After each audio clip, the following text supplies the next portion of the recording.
د افغان کډوالو د شړلو په اړه له پاکستان څخه د اسلامي امارت مهمه غوښتنه بشپړ جزئیات په ویډیو کې تر پایه کتلای شئ. درنو لیدونکو ستړي مه شئ. نن د دوونۍ یا دوشنبې ورځ او د 1404 لمریز کال د اوري 18 او د 2015 زیږدیز کال د اپریل 9 نیټه ده. د اسلامي امارت چارواکو د یونۍ یا یک شنبه پر ورځ پر پاکستان غږ کړی چې د کډوالو د تدریجي راستنولو لپاره یو ګډ میکانیزم چمتو کړي. د دوی په خبره د کډوالو جبري ستنول د هیڅ هیواد په ګټه نه دي.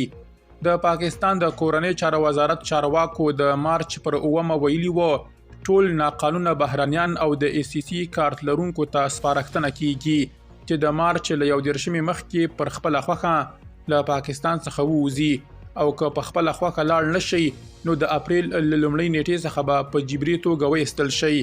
د اسلامي امارت د کډوالو او راستنیدونکو چارو وزارت ویاند عبدالمطلب حقانی وایي د کډوالو راستنول د اسلامي امارت رسمي تګلاره ده، خو دا باید له پاکستان سره د یو ګډ میکانیزم له مخې وي ترڅو کډوال په تدریجي او په پد سره راستانه شي. حقانی هوریت رادیو ته ویلي که پاکستان په یو اړخیزه توګه کډوال راستانه کړي موږ د هغوی منلو ته بشپړ چمتو یو.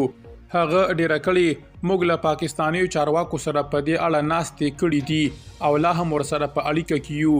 زموږ غوښتنه دا ده چې افغان کډوال باید په زور ونه باسي ځکه چې استل نه یوازې د نړیوالو قوانینو خلاف دي بلکې د اسلامي ارزښتونو او د ښه ګاونډیتوب د اصولو خلاف عمل هم دی.